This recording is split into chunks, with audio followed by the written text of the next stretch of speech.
Hey there, can I tell you something? Every yoga teacher I've worked with over the past 15 years has this moment, usually about halfway through their first teacher training, where they panic and think, what am I doing here? I don't have anything special to teach. But here's what I know after training hundreds of teachers. You absolutely do have something special to teach. We all do. Your story, your specific path to yoga and to teaching, that's your superpower. It's what makes you the right teacher for your students. I'm Sage Roundtree, and if you've taken a glance through the Find Your Teaching Voice workbook linked below, you've already started digging into some big questions about your teaching journey. In this mini course, I want to walk you through how to take those reflections and turn them into the foundation of your authentic teaching voice.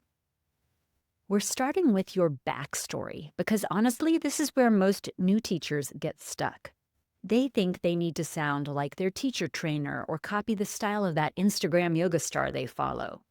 But your students don't need another copy. They need the original you. The lessons yoga has taught you are the very ones that you'll be teaching your students. Let me give you an example from my own journey. I came to yoga as a runner who was injury prone and, frankly, a little type A about my training. Yoga taught me that backing off, doing less instead of more, could actually make me stronger and faster. That lesson became central to how I teach. When I work with athletes now, I'm not trying to get them into deeper poses. I'm helping them find the balance between effort and ease. That backstory, it makes me the right teacher for driven, goal-oriented people who need permission to slow down. But it probably makes me the wrong teacher for someone who needs to be pushed to try harder. Now, here's something crucial that I see people skip. You also need to identify your blind spots. In the workbook, there's a whole section called Check Your Blind Spots, and this is where the real work happens. Here's what might surprise you.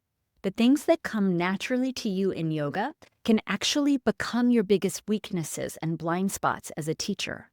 If you're naturally flexible, you might have trouble understanding why your students find forward folds so frustrating. If inversions have always been easy for you, you might not remember what it feels like to be afraid of being upside down.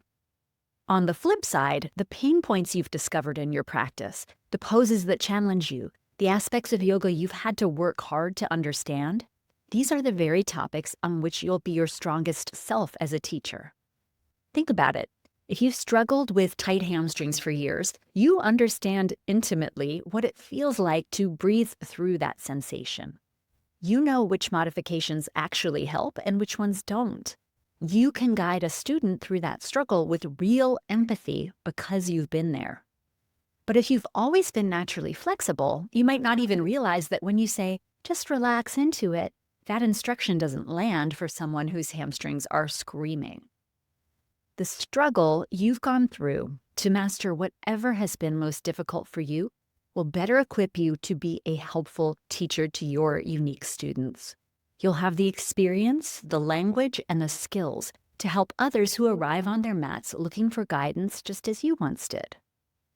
So as you work through the Write Your Backstory section in the workbook, don't just think about what brought you to yoga. Think about both sides of your experience. What comes naturally to you?